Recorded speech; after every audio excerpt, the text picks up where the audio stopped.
Okay, so for many years, since I started studying Chinese medicine, when I first started studying Chinese medicine, I thought that Chinese medicine would solve everything. And of course, every style of medicine is different has different purposes and different ways of helping someone. But one of the things I noticed fairly quickly was that if you don't have enough energy in your body, it's hard to heal. Hormones rule your energy levels. Hormones and thyroid. Thyroid is actually a hormone producing gland in your body. We have more than 7 hormone producing glands in our bodies. And so the hormones that we talk about most are the sex hormones and the adrenal glands. But we also have the pancreas, which produces hormones of digestion and blood sugar. We have the kidneys that produce hormones that help regulate body fluids. The heart even produces a hormone called oxytocin. So there's hormones produced in the body that affect everything. And when you do not have enough energy, it's hard to heal.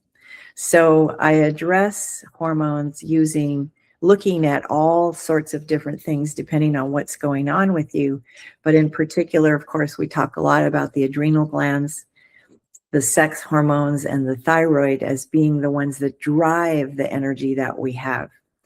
I do testing of hormone levels, and again, more extensive testing than you might be used to, in order to understand not just how your hormones, what hormone levels you have, but what your body is doing with your hormones, so that again, we can help things function better, that we can help the communication system of your hormones with your nervous system and your immune system in order to bring that triangle of wellness into balance. Excellent. Integrative medicine.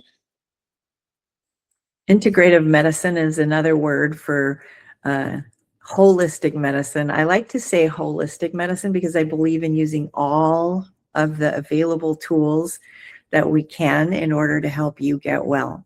Integrative medicine means I'm integrating Chinese medicine, Western medicine, functional medicine in my practice, but integrative medicine can also include homeopathy or herbal medicine, which I actually do herbal medicine, or it can it's bringing together many different styles of medicine in order to optimize your health.